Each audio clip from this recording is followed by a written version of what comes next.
Le guide suprême de la révolution islamique en Iran est notre leader cette semaine parce que l'élection présidentielle va se tenir dans une grosse quinzaine de jours et que cet homme de 74 ans, que l'on voit souvent sourire derrière sa barbe blanche et sous son turban noir, a visiblement tout fait pour réduire ce scrutin à une parodie d'exercice démocratique.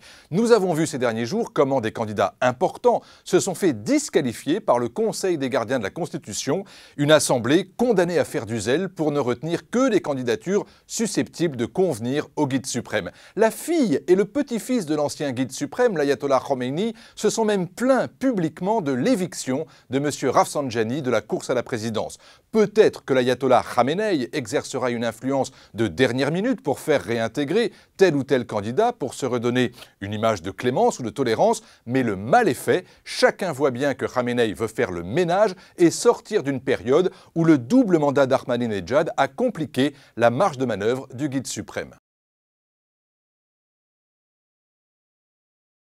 Ces pouvoirs correspondent davantage à ceux d'un Premier ministre que d'un président à l'américaine ou à la française. Le président dirige la politique du gouvernement, mais certains domaines lui échappent presque complètement, comme la politique étrangère, les affaires militaires et stratégiques, les services de renseignement ou le dossier du nucléaire. Dans le même temps, et vu la continuité du pouvoir du guide, qui n'est pas élu au suffrage universel mais désigné par une assemblée de religieux, le président, lui, reste la vitrine du pouvoir. C'est lui qui rythme les débats, qui sert de porte-voix de son pays à l'étranger, qui impulse un certain nombre de dynamiques, notamment sur le plan économique. Et c'est lorsque ce personnage finit par trouver une autonomie, un style, une envergure, qu'il devient potentiellement gênant pour le guide, dont les visions sont davantage à long terme. Ali Khamenei a d'ailleurs été président de la République sous Khomeini 2 fois, et à l'époque, il s'était bien gardé de faire de l'ombre à son mentor. Mais une fois devenu guide, il s'est arrogé des pouvoirs plus étendus et s'est même permis de faire abroger des décrets pris par le président Ahmadinejad.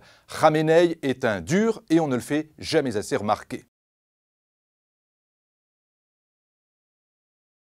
C'est encore difficile à prédire, mais ce qui est intéressant, c'est de noter que l'un des candidats n'est autre que Saïd Jalili, le chef des négociateurs avec l'AIEA et le groupe des grandes puissances, et que c'est justement un proche de Khamenei. On dit souvent que l'Iran ne peut pas partir dans une fuite en avant, que les sanctions pèsent définitivement sur l'économie iranienne et que Khamenei ne prendra jamais le risque de laisser son pays se faire bombarder par les Américains ou les Israéliens. Certains experts pensent également que Khamenei fera toujours attention à n'amener l'Iran qu'au seuil de la capacité atomique sans aller plus loin, car cela vaudra dissuasion. Mais les choses ne sont pas si évidentes, car les Israéliens ne tiennent pas à ce que l'Iran possède cette seule capacité de fabriquer la bombe, qu'il en va de la survie existentielle de l'État hébreu. Les Américains, eux, ont proposé de freiner l'Iran en échange d'une normalisation qui passerait par des contacts directs. Mais nous sommes technologiquement en Iran, stratégiquement en Israël et politiquement aux États-Unis dans les tout derniers mois d'un dialogue qui n'a mené à rien.